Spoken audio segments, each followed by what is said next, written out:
Hello my friends, welcome back to my channel. The current chairperson of the Caribbean community, CARICOM, the Prime Minister of Barbados, Mia Amor Mottley, responded in a speech to the hostile policy of the US President Donald Trump and his administration towards the Caribbean. Yes, this speech is represented by all member states, and it is a collective speech that represents all member states of the Caribbean community, all Caribbean islands, independent Caribbean islands, my friends. I want you to have a listen of this speech, and then I will come back with some analysis. Have a listen, my friends. This is the chair of CARICOM. Good day. I speak to all our Caribbean brothers and sisters today, not as the Prime Minister of Barbados, but in my capacity as chair of the Caribbean community. Our world is in crisis. I will not sugarcoat it. These are among the most challenging of times for our region, since the majority of our members gained their independence. Indeed, it is the most difficult period our world has faced since the end of World War II, 80 years ago. Our planet faces a climate catastrophe that worsens every year. We have a cost of living crisis that has been bedeviling us since the disruption of supply chains when the COVID-19 pandemic triggered the shutdown of the majority of countries. Misinformation, disinformation, and manipulation are running rampant. The mental health crisis is causing hopelessness among many of our young people. And regrettably, crime and fear is on the rise. We're fighting wars in the Holy Land, in Europe, and in Africa. Countries are distrustful of countries, and neighbors are distrustful of neighbors. The international order and the international system, my friends, is in grave danger of collapse. And now, we are on the precipice of a global trade war. Our Caribbean economies are largely reliant on imports. Just go to the supermarket or visit the mall or the hardware shop or the electronics store, and you will see that most of the things there are not produced in this region. Many of those commodities are either purchased directly from the United States of America or pass through the United States of America on their way to the Caribbean region. That, my friends, is a legacy of our colonial dependence. Together with colleague heads of state and heads of government, we have been working to diversify ourselves away from this dependence. We've already started to reap some successes, especially in the field of agriculture, for example, but we still have a long way to go. As we do this work, we have to be mindful that those recent announcements that have been made in the last few days will impact us very directly as a region and as a Caribbean people. We are working and will continue to work to become more self-sufficient. But I want every Caribbean man and every Caribbean woman to hear me. This trade war and the possibility of a 1 million to 1.5 million US dollar levy on all Chinese-made ships entering US harbors will mean higher prices for all of us at the corner shop, higher prices at the supermarket, higher prices at the electronics store, higher prices for us at the shop, higher prices for us at the restaurant, higher prices for us at the car dealership and beyond. A lot of Caribbean people will think that these things that you are seeing on television news or reading about are far away and they don't impact on me. A lot of people think I'm just a farmer, I'm just a school teacher, or I'm just a mechanic. They say, I live in St. Lucie in Barbados, or I live in Port Royal in Jamaica, or Kingston in St. Vincent, or Rima in Trinidad, or Bastar in St. Kitts, or San Ignacio in Belize. These problems are far away from me and they don't impact me. That is what you will hear them say. But the reality, my friends, is that if you buy food, if you buy electronics, if you buy clothes, it will impact you. It will impact each of us. My brothers and sisters, our Caribbean economies are not very large.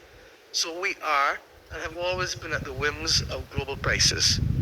If Europe and China and the US and Canada and Mexico are all putting tariffs on each other, That is going to disrupt supply chains. That is going to raise the cost of producing everything from the food you eat, to the clothes on your back, to the phone in your pocket, to the car you drive down the road, to the spare parts that you need for critical infrastructure.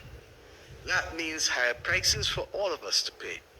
And sadly, yes, this will impact all of you, regardless of what any of our Caribbean governments will do. We could lower our tariffs to zero in CARICOM, and it will not make a lick of difference because our economies are small and vulnerable. This crisis, my friends, will impact not only goods, but it may also have a large spillover effect on tourism. We suggest that the region take steps to sustain tourism industry, as likely worsening conditions in many of our source markets will have negative impacts on people's ability to travel. We call on our regional private sector and the tourism sector to come together and to work with governments to collaborate for an immediate tourism strategy to ensure that we maintain market share numbers as a region. My friends, I pray that I am wrong, and I'm praying that cooler heads prevail across the world and leaders come together in a new sense of cooperation to look after the poor and the vulnerable people of this world, and to leave space for the middle classes to chart their lives, to allow businesses to be able to get on with what they do and to trade. But truly, I do not have confidence that this will happen. So what must we do? First, we must re-engage urgently, directly, and at the highest possible level with our friends in the United States of America. There is an obvious truth which has to be confronted by both sides. That truth is that these small and micro-states of the Caribbean do not in any way or in any sector enjoy a greater degree of financial benefit in the balance of trade than does the United States. In fact, it is because of our small size, our great vulnerability, our limited manufacturing capacity, our inability to distort trade in any way, that successive United States administrations, including and most recently the Reagan administration in the early 1980s, went to great lengths to assist us in promoting our abilities to sell in the United States under the Caribbean Basin Initiative. We will see how these tariffs will impact on that. That spirit of cooperation largely enabled security, social stability, and economic growth on America's third border in the Caribbean, or as we have agreed as recently in our meeting with Secretary of State Rubio, what is now our collective neighborhood. Secondly, we must not fight among each other for political gain, because my dear brothers and sisters, as the old adage goes, united we stand, and divided we fall. Thirdly, we must redouble our efforts to invest in Caribbean agricultural production and light manufacturing. The 25 by 2025 initiative, ably led by President Ali, seems too modest a target now, given all that we are confronting. We must grow our own and produce our own as much as possible. We can all make the decision to buy healthy foods at the market instead of processed foods at the supermarket. Fourthly, we must build our ties with Africa, Central and Latin America, and renew those ties with some of our older partners around the world, in the United Kingdom and Europe, in Canada. We must not rely solely on one or two markets. We need to be able to sell our Caribbean goods to a wider, more stable global market. My brothers and sisters, in every global political and economic crisis, there is always an opportunity. If we come together, put any divisions aside, support our small businesses and small producers, we will come out of this stronger. To our hoteliers, our supermarkets, and our people, my message is the same: buy local and buy regional. I repeat, buy local and buy regional. The products are better, fresher, and more competitive in many instances. If we work together and strengthen our own, we can ride through this crisis. We may have to confront issues of logistics and movement of goods, but we can do that too. To the United States, I say, this simply: we are not your enemy. We are your friends. So many people in the Caribbean region have brothers and sisters, aunties, uncles, grandmothers, grandfathers, sons and daughters, godchildren, living up in Miami or Queens or Brooklyn or New Jersey, Connecticut, Virginia, wherever. We welcome your people to our shores. and give them the holidays and for many of them, the experiences of a lifetime. I say simply to President Trump, our economies are not doing your economy any harm in any way. They are too small to have any negative or distorting impact on your country. So I ask you to consider your decades-long friendship between your country and ours, and look to the Caribbean recognizing that the family ties, yes, are strong. Let us talk, I hope, and let us work together to keep prices down for all of our people. My brothers and sisters, there's trouble in our Caribbean waters, but the responsibility each and every day for much of what we do and much of what we grow must be ours. If we take care of each other, if we support each other, if we uplift each other, and if we tap into the strength and innovation of our common Caribbean spirit, we will see this through. Our forefathers faced tribulations far worse than we will ever do. And yes, they came through it. My friends, my brothers and sisters, we can make it. We shall make it. God bless our Caribbean civilization. Thank you. There you had it, my friends. That was the chair of CARICOM, the Caribbean community, the Prime Minister of Barbados, Mia Amor Mottley, responding to the trade war crisis that we are seeing throughout the world, from Europe to China to America to Mexico to Canada.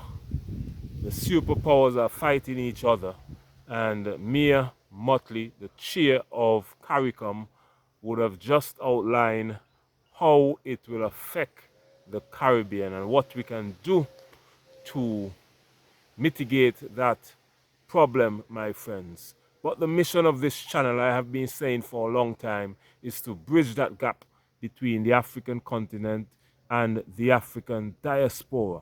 So now more than ever, it is imperative that we work fast in bridging that gap between Mother Africa and the Caribbean region.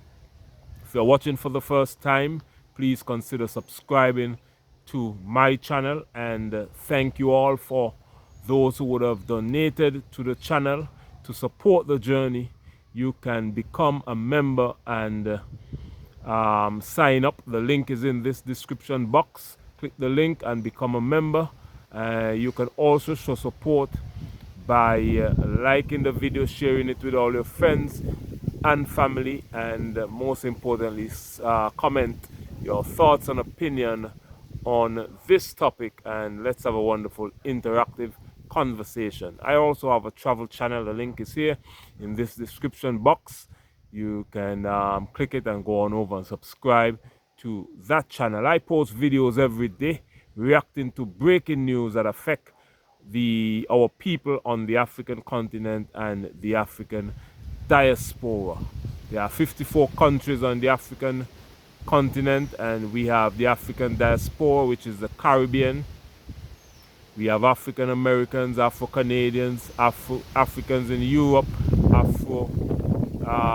British Africans in Britain, and South America, which includes like Brazil, Colombia.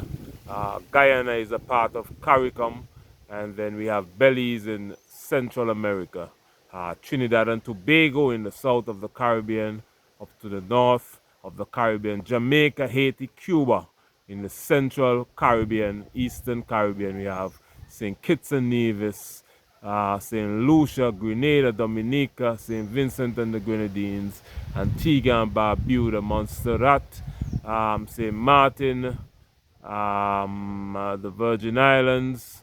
You have Anguilla as well, my friends. Barbados in the south of the Caribbean. We are all one people, separated by a brutal European transatlantic slave trade and colonialism. Let me know what you think about this trade war and the crisis that it is causing in the Caribbean. Let me know what you think we need to do to solve this issue. I say let us bridge that gap between the African continent and the African diaspora. It is time that we have an emergency meeting with CARICOM and the African Union and implement direct flights and direct trade immediately, my friends, without delay. Let CARICOM and the African Union fund direct flights and direct trade immediately, my friends. Let us move very fast. Let us get help from those who are interested in helping us, even if it's Russia and China. They can help us with shipping, with ships, with their ships and planes that we can get directly from the African continent to the Caribbean, my friends. My name is Beyond. This is Beyond Uncut, and today you listen to the chair of CARICOM responding to the crisis in the Caribbean caused by a trade war, a global trade war that is happening right now in real time, and how it will affect the Caribbean. Comment your thoughts and opinion and let me know what you think about this. And of course, my name is Beyond. This is Beyond Uncut, and I will see you again tomorrow in the next video. Much love and bye-bye.